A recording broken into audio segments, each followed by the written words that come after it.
Oh, Moose Jaw, you've changed. It's starting to feel more every day now that Moose Jaw is a scene. Living in Moose Jaw is like living in a scene from Hobo with a Shotgun.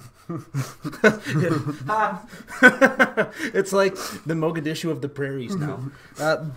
Bank robberies, convenience store holdup.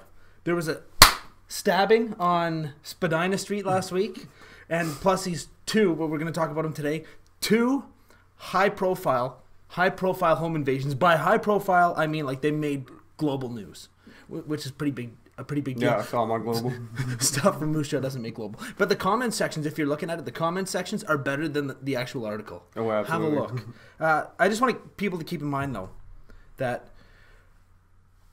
even though it seems like there are a lot of crimes, we still have a really low crime rate in Moose Jaw. So you can, unless you owe drug debts or have violent enemies, you can still go out and walk your dog and go to the grocery store. You can still do that. Yeah, the average citizen is still safe.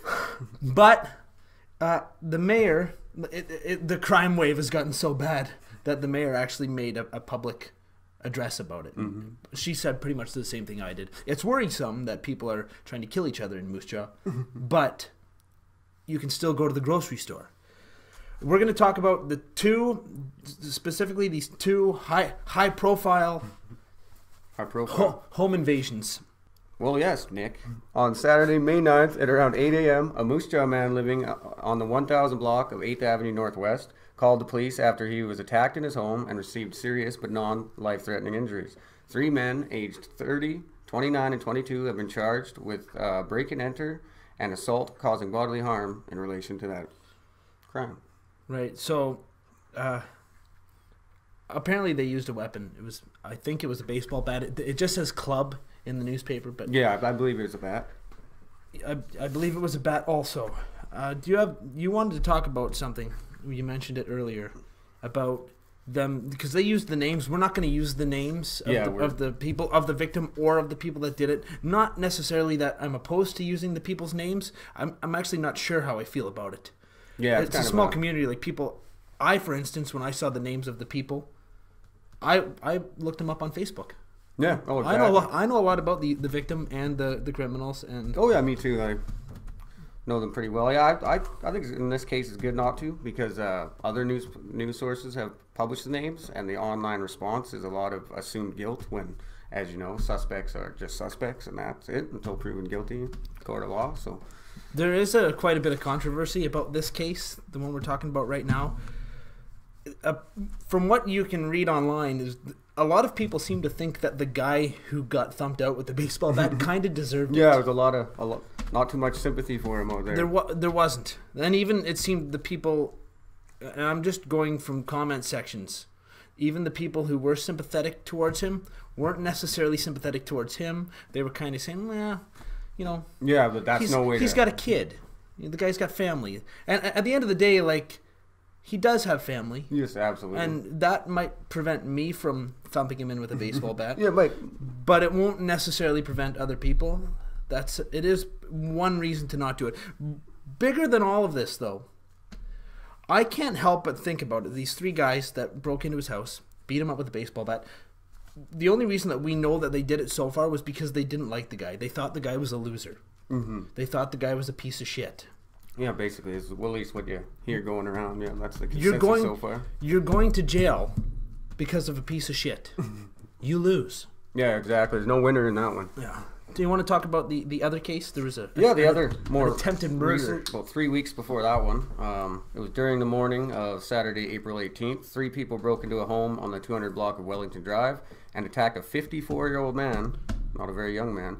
He suffered multiple injuries, including a laceration to his neck. 3 suspects have been arrested in connection to this incident and face a variety of charges. A 21-year-old man has been charged with attempted murder. I would not want to have that charge. No. A 38-year-old woman and her 18-year-old son have both been charged with break and enter and committing assault with a weapon.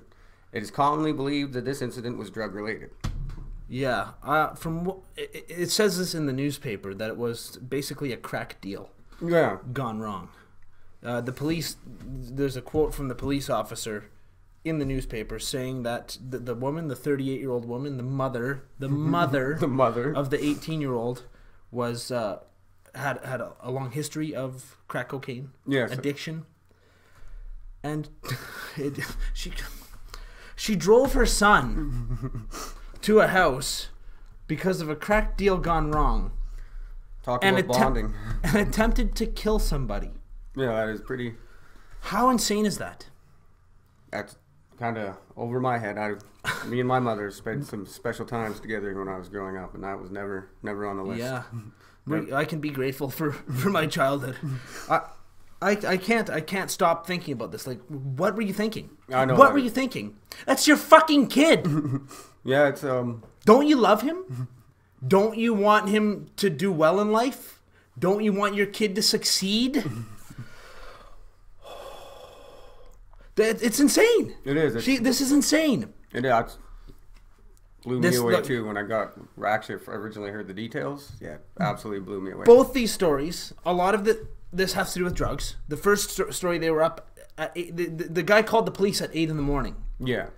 It didn't say in the newspaper that they were on drugs, but I'm gonna presume because of the timing that they likely were. Yeah. I've always said that too, though. Like if I go out to a bar, it's like a personal adage of mine. If the bar is closed and you're not getting laid, go home. Yeah, time to go home. Nothing good is going to come out of going and hanging out with your friends till 8 in the morning. Yeah. Nothing good. And in this case, nothing good happened. But also another problem here is selfishness.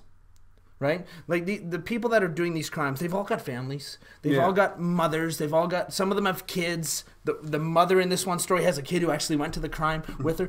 People need to be able to extract themselves from the situation long enough to look at what they're doing objectively and say, hey, is this really worth it? Who's gonna benefit from this? What could possibly come of this? Yeah, that's a great How point. is this gonna affect me in the future? Absolutely. That's Beast!